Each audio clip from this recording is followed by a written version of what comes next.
এই বিষয়ে আরো জানাতে শাহবাগ থেকে যুক্ত হচ্ছেন আমাদের সাথে মোর্শেদ হাসিব। চলে যাচ্ছে তার কাছে। হাসিব, আন্দোলনকারীরা ইতিমধ্যেই তাদের উপর হামলা হয়েছে এবং ছত্রভঙ্গ করে দেওয়া হয়েছে তাদের। এই মুহূর্তে তারা কি বলছেন, তাদের পরবর্তী পদক্ষেপ কি? কিছুক্ষণ আগে এখানে উত্তপ্ত পরিস্থিতি তৈরি হয়েছিল এবং দুপক্ষ মুখোমুখি হয়েছিল। সেই পরিস্থিতি এখন অনেকটা শান্ত হয়েছে।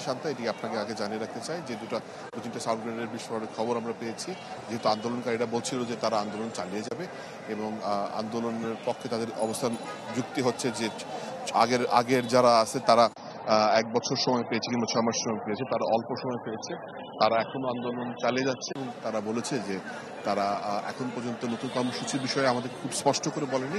তবে আমরা যদি একটু তাদের কাছে শুনতে চাই যে তারা কি বলতে চায়, একটু যদি শুনি। আমরা কারো কাছ থেকে কোনো সাড়া পাইনি এবং আজকেও সেই ধারাবাহিকতায় আমরা এখানে অবস্থান কর্মসূচি ছিল।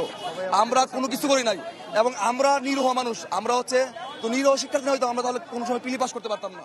তারপরও পুলিশ আমাদের উপর যেছে, হামলা চালিয়েছে। আপনারা দেখেছেন একাধিক বা 2টা গ্রেনেড 3-4টা গ্রেনেড তারা বিস্ফোরিত করেছে।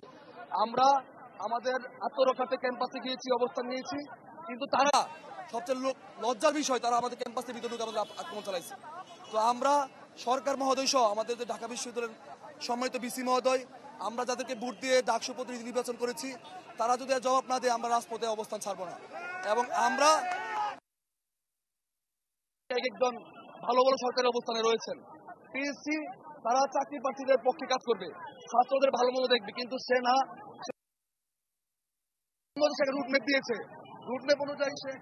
আপনি শুনতে পাচ্ছিলেন যে ছাত্রদের যে দাবি, সেই দাবির কথা সরকার শুনছে না, ফলে ছাত্ররা আহত মনক্ষুণ্ণ হয়েছে এবং তারা তাদের আন্দোলন চালিয়ে যাবে।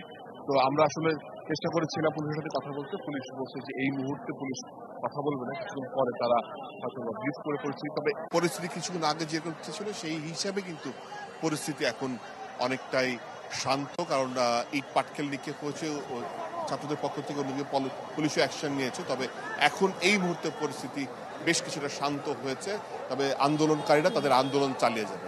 ধন্যবাদ হাসিব।